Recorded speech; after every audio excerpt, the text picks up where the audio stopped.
And they have to have the fear of law and the fear of the country and the fear of the might of this country in their heart struck there. And if you think that you can get away by sawing open a woman after raping her, then you will be used, the same saw will be used on you. That fear has to be struck, RijuDutta. Is there a problem with that? Absolutely not. And Anand, I want to say 3 points very clearly on your channel today. First, Kashmir is and always will be an integral part of India, that is Bharat.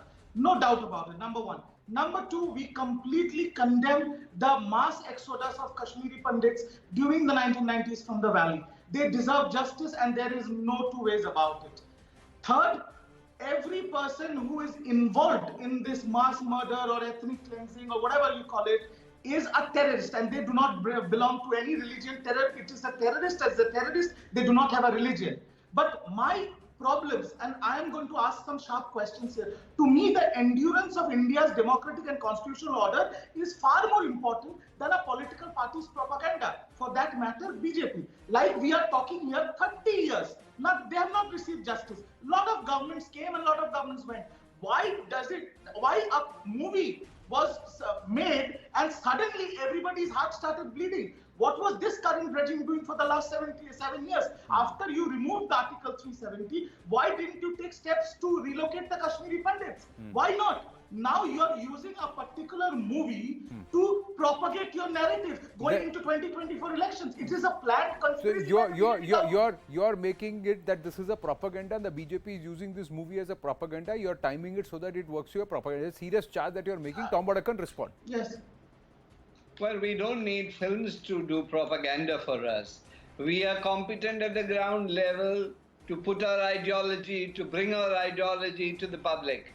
It may be your government that needs films or other things to try and propagate. We do not need it. We have our agenda, we have our purpose, and we have our people on the ground. So films come and films go. But if this has opened the eyes of India, believe me, this is the third eye of the Almighty that's opened up. Believe me, this is not about propaganda. This is about nemesis catching up. And believe me, whoever is involved will stand exposed. RijuDutta wants to counter you. You may call them terrorists, but justice is not being done. And justice will be done.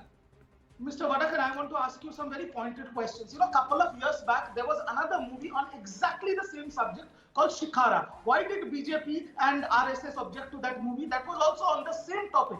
And you create a narrative through this movie that every Muslim Here is the difference. Here is the difference, RijuDutta. At that time also, and I'll own it here, Mr. Vidhu Vinod Chopra forgot the fact that they gave up their lands, the homes that they had built, the fact that they were brutalized and they were wrong. No, I was also with you. We had not seen the movie.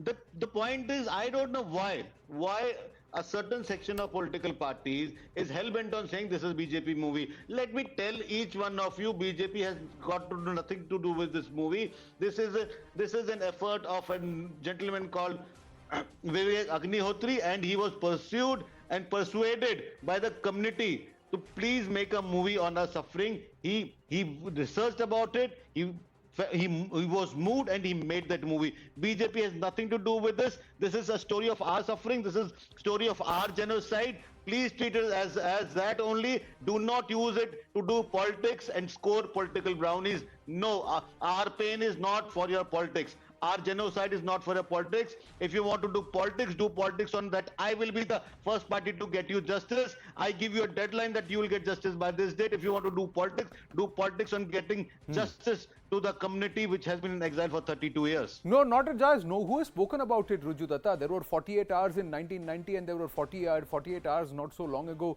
in 2021. So there were 48 hours in Bengal and 48 hours in Kashmir. And what played out in those 48 hours when there was an absence of government, you know, I know, we know. We know what manifest. Do you want that to manifest and do you want that to continue? I'm steering. See, I'm not getting into a BJP versus Trinamool or a BJP versus any other party right now. What I am talking is, in no place in our country should a person be asked to flee their home and then when they have to come back, they'll be subjected to brutality and humility. In no place in our country should people be raped people will be brutalized, people will be murdered for supporting a political party or opposing a political party. And in no place it should be religion which will decide who will live in a particular land and whether they will live in a home or not. There was a similar narrative which was driven in Bengal. I don't want to get into that. Let's talk about what is pending for the last 32 years as far as Kashmir is concerned.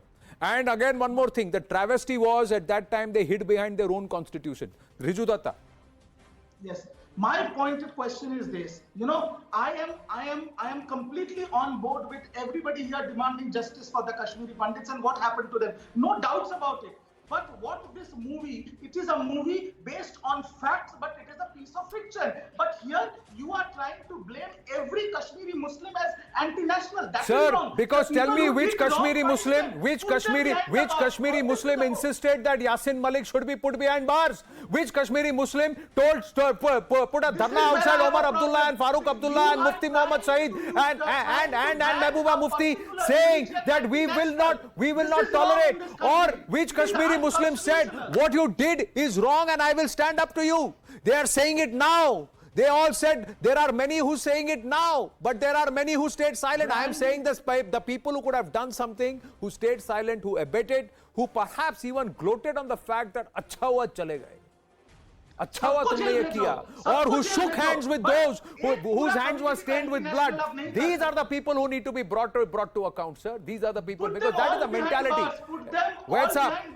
No, what's up? I have limited time. Final word by SP Vaid. SP Vaid ji. Shouldn't such brutes be treated with equal brutality? What's up? Absolutely. There's no doubt about it. And let me also add here that people of this country will judge whether the decision which was taken at that time, early 90, whether a release of hardcore terrorists in exchange for Rubayya Sayyed was for the good of country or not. And did these decisions, like political decisions like this, aided and abetted massacres of minority community and overall deterioration in law and order in Kashmir and its impact on the security forces' morale? True. Who was the Home Minister at that time? A Kashmiri was. Who absolved his duty as Chief Minister and resigned on the 19th of January 1990? Again a Kashmiri. And who suffered? It was Kashmiris. So let us ask these questions and let us not forget, and all of them need to be held to account. For all those who are trying to cry about secularism and secular fabric of India, etc., etc., this is the harsh truth. What prevailed at that time was Pan-Islam. What prevailed at that time was Islam being wielded as a political tool to cleanse the land which Hindus in this country, thousands and lakhs, Buddhists in this country, Christians in this country turned to offer moksha. I'm going to end with the fact that Mr. Vaid said just now that there are those souls which are still waiting to attain Sadgati. And it's an irony that they are still hanging around in the same place. Open up a judicial tribunal, set up a tribunal, open up each and every file. That's what we are demanding.